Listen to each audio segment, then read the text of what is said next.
अवधूत चिंतन श्री गुरुदेव दत्त श्री स्वामी समर्थ. नमस्कार, मी रोहिणी. तुम्ही पाहताय महिमा स्वामींचा.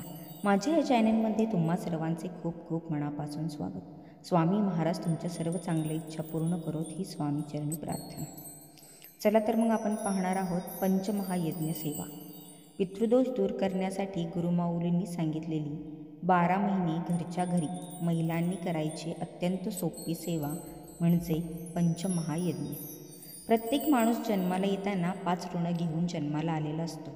पहिले देवऋण, दुसरे पितृऋण, तिसरे मनुष्य ऋण, चौथे ऋषी ऋण आणि 5वे भूतऋण. या 5 ऋणांपैकी कोणते तरी एक ऋण फेडण्यासाठी आपला जन्म झालेला असतो.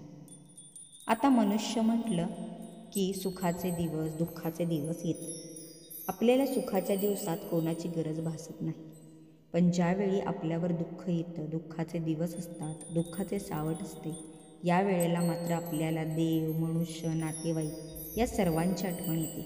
तसेच आपण उपाय, सेवा या गोष्टींकडेही आपण वळतो. पण आपण कधी विचार केला आहे का की दुःख, संकट तर प्रत्येकाच्या आयुष्यात आहेत, पण काही लोक असे आहेत की जे दुःख, संकट आले की त्याचा बाऊ करतात. ते त्या संकटांना फेस करू शकत नाही. ते संकट आहे त्यापेक्षा ती व्यक्ती रिॲक्ट जास्त करते. काही व्यक्ती अशा असतात की त्या कोणत्याही गोष्टीचा बाऊ करत नाही, संयम ठेवतात, शांत राहतात, विचाराने संकटांचा सामना करतात आणि पुढे जाऊन त्याच व्यक्ती आयुष्यात यशस्वी झालेल्या पाहायला मिळतात.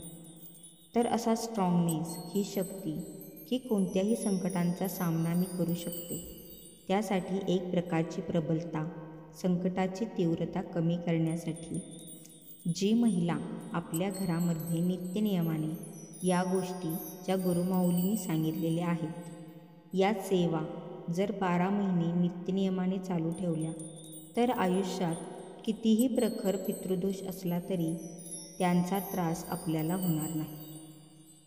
कितीही संकटे, अडचणी येऊ द्या, आपण त्याला न घाबरता पार करून पुढे जाऊ.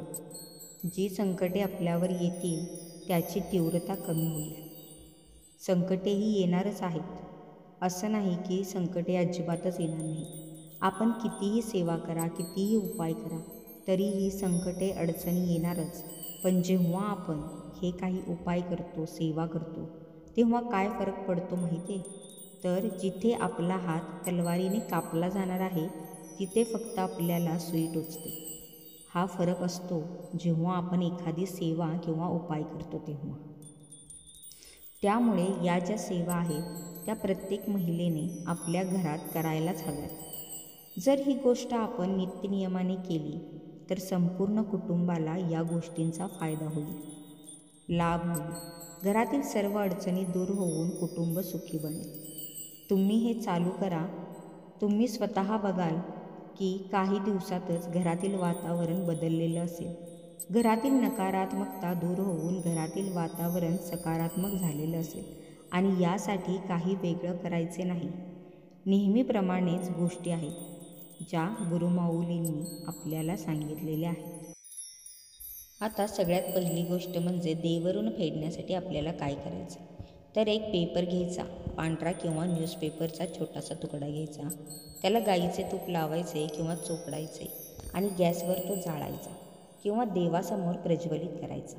हे झाले देवऋण. म्हणजे रोज आपल्याला पंचमहायज्ञ करायचा आहे. आता हा पंचमहायज्ञातला हा झाला पहिला यज्ञ. पूर्वी बघा गावाकडे चुलीमध्ये थोडेसे तेल किंवा तूप टाकायचे. आता दुसरे ऋण म्हणजे पितृऋण. यासाठी दुसरा यज्ञ पितृऋण फेडण्यासाठी.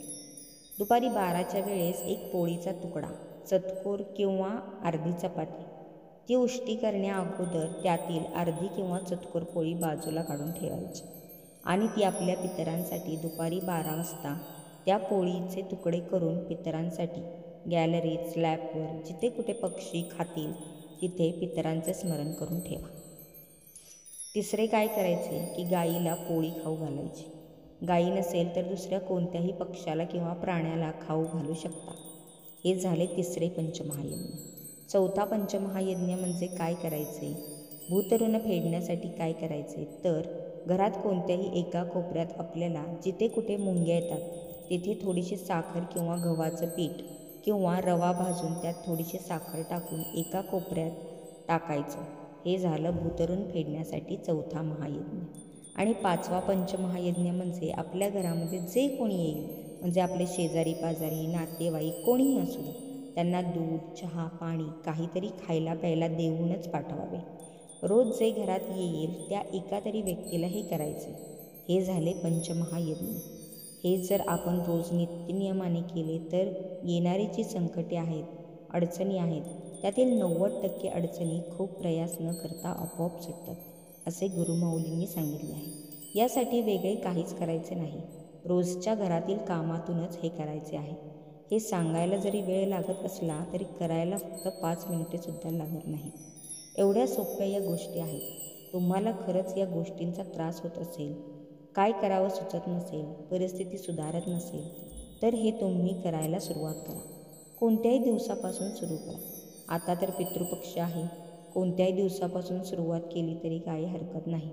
स्वामींचं नाव घ्या आणि ही सेवा सुरू करा आणि पहा, काही दिवसातच आपल्याला घरात बदल झालेला जाणवेल. घरातील माणसांच्या वागण्या बोलण्यात फरक जाणवू लागेल आणि घरातील नकारात्मकता दूर होऊन सकारात्मकता वाढत आहे. माता लक्ष्मी आपल्या घरामध्ये स्थिर होत आहे असा अनुभव तुम्हाला येऊ लागेल.